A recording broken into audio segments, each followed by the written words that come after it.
एक बार फिर टर्की ने भारत के साथ विश्वासघात किया है, but this time the question is serious. क्या अभी सच में वक्त आ गया है कि हम टर्की को पूरी तरह से बॉयकॉट करें? Let's break down what exactly happened और इसका असर क्या होगा भारत पर और पूरी दुनिया पर। टर्किश गवर्नमेंट ने एक बंद मीटिंग में फैसला किया है कि इंडिया को कोई भी डिफेंस टेक्नोलॉजी नहीं बेचेगी, क्योंकि टर्की का कहना है कि वो अपने भाई पाकिस्तान के साथ खड़े हैं। They are choosing Pakistan over India again. एक सोर्स के मुताबिक ये बैन सिर्फ सिंबॉलिक नहीं है, बल्कि ये लीगल एनफोर्स किया गया है टर्किश एक्सपोर्ट पॉलिसी के जरिए। इंडिया ने इस बार सिर्फ विरोध नहीं किया बल्कि एक्शन भी लिया है। प्रयागराज के व्यापारियों ने 700 करोड़ का तुर्की व्यापार रोक दिया। कोलकाता के एक ज्वेलर ने टर्किश गोल्ड और जेम्स बेचना बंद किया है और उसी के साथ कई नामांकित ऑनलाइन ट्रैवल साइट्स पर टर्की की बुकिंग में 60% की गिरावट देखने को मिली है। गवर्नमेंट ने तुर्की कंपनी सिविल एविएशन की सिक्योरिटी क्लियरेंस रद्द की है। This alone cause them 200 million loss from India. This is not just a message, it's a statement. Turkey ने 2024 में गाजा को लेकर इजरायल के खिलाफ 7 बिलियन का ट्रेड सस्पेंड किया था।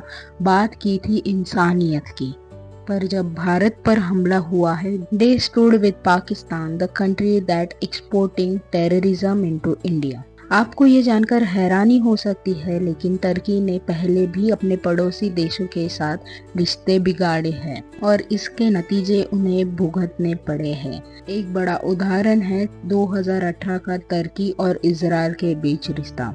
2018 में टर्की और इजरायल के बीच राजनीतिक और कूटनीतिक तनाव बहुत बढ़ चुके थे। टर्की ने इजरायल के खिलाफ कई सख्त कदम उठाए थे।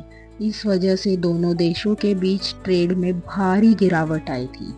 2017 में जो ट्रेड लगभग 5 अरब डॉलर्स का था, वो अगले ही साल लगभग 30% से कम हो चुका था। सिर्फ ट्रेड ही नहीं, डिप्लोमेटिक स्टॉक्स भी ठप हो गए थे और कई महीनों तक दोनों देशों के बीच कोई भी अहम बातचीत नहीं हुई थी। हालांकि कुछ सालों बाद संबंधों में सुधार हुए और दोनों देशों ने फिर से बातचीत शुरू की, लेकिन उस दौरान हुए नुकसान और तनावों ने दोनों देशों के आर्थिक और राजनीतिक स्तर पर प्रभाव किया। अब सोचिए, अगर ये टर्की हमारे जैसे बड़े नेबर्स के साथ यही रवैया अपनाए तो इसका असर कितना गहरा होगा। टर्की की इकोनॉमी पहले से ही गिरती जा रही है।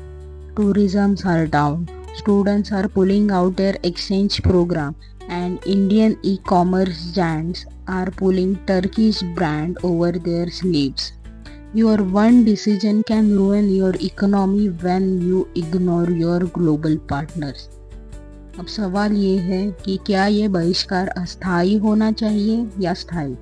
Can we trust a nation that continuously backs our enemy? Boycotting Turkey isn't just about trade.